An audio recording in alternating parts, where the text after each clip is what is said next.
Assalamualaikum guys, apa kabar? Semoga kita selalu sehat dan selalu dalam lindungannya, lancar rezekinya, lancar segala urusannya, yang sakit semoga cepat sembuh, segera diangkat segala penyakitnya. Amin Allahumma amin. Oh iya, yang baper tambah baper ya guys. Ane penasaran, siapa kira-kira yang masuk ke kamar Tasya? Ane menilik ke dalam kamar Tasya, melalui celah pintu kamar yang sedikit terbuka. Ane nggak menyadari kalau mata tantenya sedang mengawasi gerak-geriknya. Kira-kira, apa yang akan dilakukan Tante Widya guys? Jom, kita cari tahu sama-sama guys.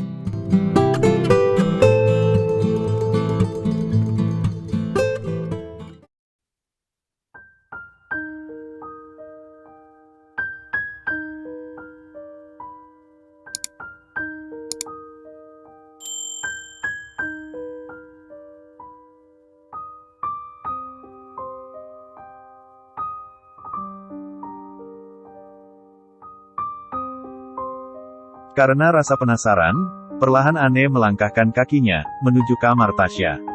Sambil mengendap-endap, Ane mendekatkan wajahnya, ke pintu kamar yang sedikit terbuka. Mata Ane begitu awas, untuk memastikan, bahwa orang yang masuk ke dalam kamar Tasya itu, adalah Tasya sendiri. Namun Ane dikejutkan oleh suara, yang berasal dari balik punggungnya. Suara itu pun sangat gak asing lagi di telinga Ane, dan membuatnya terkejut. "Ane, apa yang sedang kamu lakukan?" tegur Tante Widya. Mendengar suara mamanya menyebut nama Ane, Tasya yang berada di dalam kamar, langsung beranjak keluar, memastikan bahwa dia nggak salah mendengar. Netranya pun langsung berbinar, saat orang yang dilihatnya, benar-benar aneh. "Ane," jerit Tasya, sambil mengeratkan pelukannya, ke tubuh Ane. "Kemana aja kamu? Aku sangat merindukanmu. Kenapa kamu pergi begitu aja tanpa ngasih tahu aku?" marah Tasya pada Ane. "Bukankah itu yang kamu inginkan, Sya? Bagaimana kamu bisa punya pikiran seperti itu terhadapku? Kamu itu adalah saudaraku, Ne," jawab Tasya, sambil menatap lekat wajah Ane. Lagi-lagi hati Ane tersentuh, dengan kata-kata yang keluar dari mulut Tasya. Bahkan dia hampir nggak percaya, bahwa semuanya telah berubah, setelah ia pergi meninggalkan rumah. Ane semakin yakin akan kekuasaan Allah, bahwa nggak ada yang mustahil bagi Allah, yang dapat membolak-balikkan sesuatu, dalam waktu sekejap mata. Akhirnya, Ane pun memeluk erat tubuh Tasya, seraya berkata, "Maafin aku, Sya, aku juga sangat merindukanmu." Sementara Tante Widya, yang masih mematung di antara keduanya, hanya diam tanpa bicara apapun. Meskipun bibirnya tersenyum, namun di hatinya masih saja mencibir kebahagiaan putri, dan keponakannya. "Nikmatilah kebahagiaan kalian, dan kasihan sekali kamu, Ne. Kamu hanya akan menjadi jembatan, yang akan digunakan, untuk kesuksesan Tasya. Dan akting kamu juga sungguh bagus, Nak. Gak sia-sia Mama mendidik kamu," cibir Tante Widya dalam batinnya, sambil tersenyum tipis. Lalu pergi meninggalkan Ane dan Tasya.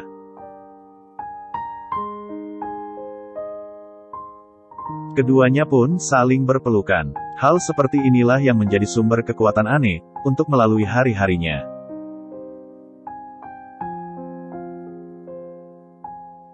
Ane kembali ke kamarnya. Ia tak henti-hentinya mengucap syukur, atas apa yang ia rasakan saat ini. Dia pun menyalahkan dirinya, atas pemikirannya, yang salah menilai Tasya, dan Tante Widya.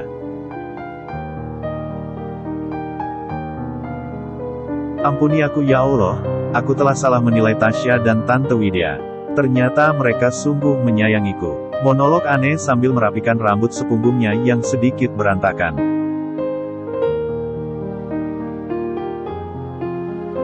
Setelah membersihkan dan merapikan kamar, Ane menggiring tubuhnya ke dapur, untuk membantu pekerjaan Mbak Sari. Ane masih melakukan kebiasaan lamanya.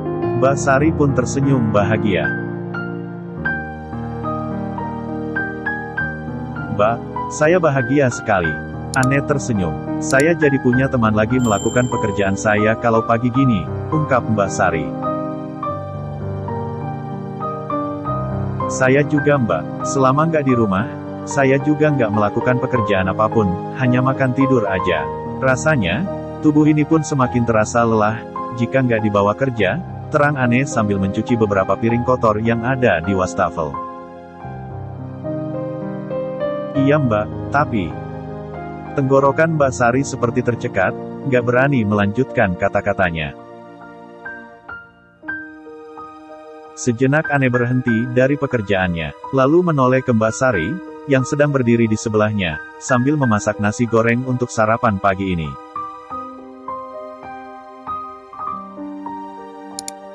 Tapi kenapa Mbak? Tanya Ane ingin tahu. Enggak deh Mbak, enggak apa-apa, takut salah ngomong aja, ucap Mbak Sari.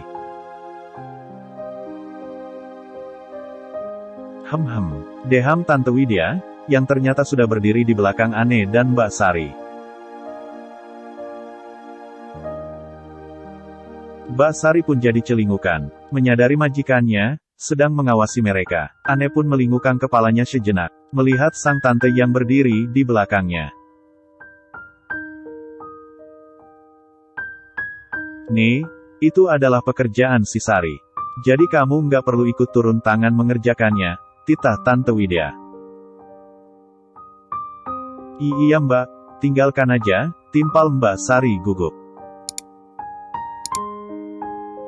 Gak apa-apa Tante, anggap aja ini sebagai pelatihan buat aku, jika suatu saat nanti menjadi ibu rumah tangga, aku udah gak akan terkejut lagi, dan aku akan terbiasa melakukannya, sahut Ane sambil menyunggingkan kedua sudut bibirnya. Sialan, kamu menyindirku? Maki Tante Widya dalam hatinya. Ya udah, terserah kamu aja, kata Tante Widya sambil berlalu pergi. Ane meneruskan membilas piring, yang selesai ia gosok dengan sabun. Namun pikirannya jadi terganggu, dengan ucapan Mbak Sari, yang nggak jadi diteruskannya. Ia berpikir, bahwa ada sesuatu, yang sedang disembunyikan oleh Mbak Sari. Aku harus cari tahu, apa sebenarnya yang akan dikatakan Mbak Sari. Batin Ane. Kemudian, Ane membersihkan meja makan, dan menyiapkan hidangannya untuk sarapan pagi ini. Setelah semuanya siap, Ane pun memanggil Tante Widya dan Om Ridwan untuk sarapan bersama. Kini semuanya telah kumpul di meja makan. Seperti biasa, jika akan makan, Ane pasti ke dapur menemani Mbak Sari yang juga ikut sarapan pagi. Ia lupa, jika sang tante telah mengizinkannya untuk makan satu meja dengannya. Kamu mau kemana? Duduklah, makan bersama kami, suruh Tante Widya. Ane pun mengangguk, dan kembali duduk bersama mereka. Semuanya hening, hanya suara sendok yang terdengar, saat berbenturan dengan piring. Lalu, Ane teringat akan Tasya. Loh, Tan, Tasya nggak ikut turun, pasti dia sangat lapar. Celetuk Ane. Duk, Tante Widya secara spontan menghentikan kunyahan di mulutnya. Manik matanya membulat. Tasya, tukas Om Ridwan sambil melihat istrinya dan sekelebat melirik ke Ane. Ya Allah, apakah aku telah salah bicara? Pasti Tante Widya akan sangat marah kepadaku nanti. Racau Ane dalam hatinya seraya menundukkan kepalanya sambil mengunyah makanannya pelan. Lalu Tante Widya menjawabnya dengan cepat. Seperti biasa, ia sangat lihai dalam memberikan alasan, jika ada kebohongan yang sedang ditutupinya. Oh, Tasya, tadi setelah subuh dia baru sampai Pak. Katanya tubuhnya sangat lelah, jadi dia ingin istirahat dulu. Terang Tante Widya yang terlihat sedikit gugup, namun berhasil menguasai dirinya, sehingga membuat Om Ridwan percaya, dengan apa yang diucapkan istrinya. Selesai sarapan, Tante Widya mengantarkan suaminya, yang akan berangkat kerja, sampai ke teras depan. Kebetulan pagi ini Allah sedang menurunkan rahmatnya, membuat cuaca terasa dingin. Om Ridwan pun membentangkan payung hitam yang selalu dibawanya setiap hari, untuk persiapan jika hujan datang. Setelah suaminya berangkat, Tante Widya segera menemui Ane yang masih membereskan meja makannya. Hati Ane merasa takut, dan detak jantungnya pun tak stabil, melihat sorot mata Tante Widya yang sangat tajam. Layaknya seekor singa yang menatap tajam mangsanya. Tante Widya pun mendekatkan langkah kakinya, lalu mendekatkan wajahnya ke telinga Ane. Aneku sayang, lain kali, bicaralah seperlunya, jangan sesekali mencampuri urusan Tasya. Jangan membicarakan apapun tentang Tasya pada papanya, ya sayang, tandas Tante Widya dengan suara yang mendayu-dayu penuh makna. Ane dengan rasa takutnya, langsung menganggukkan kepalanya pelan. Tanda ia mengerti, apa yang dimaksud sang tante. Ternyata, Tante Widya belum berubah guys. Tapi, apakah Ane sudah menyadari, bahwa Tante Widya belum berubah, dan masih Tante Widya yang dulu, seperti yang dikatakan Nisa. Apa yang akan terjadi pada Ane ya guys? Jom, kita tunggu kelanjutannya, pada bab berikutnya, di Yurihan Channel guys. Channel yang menayangkan novel romantis, bernuansa islami, dari Mbak Hana Devi pastinya guys.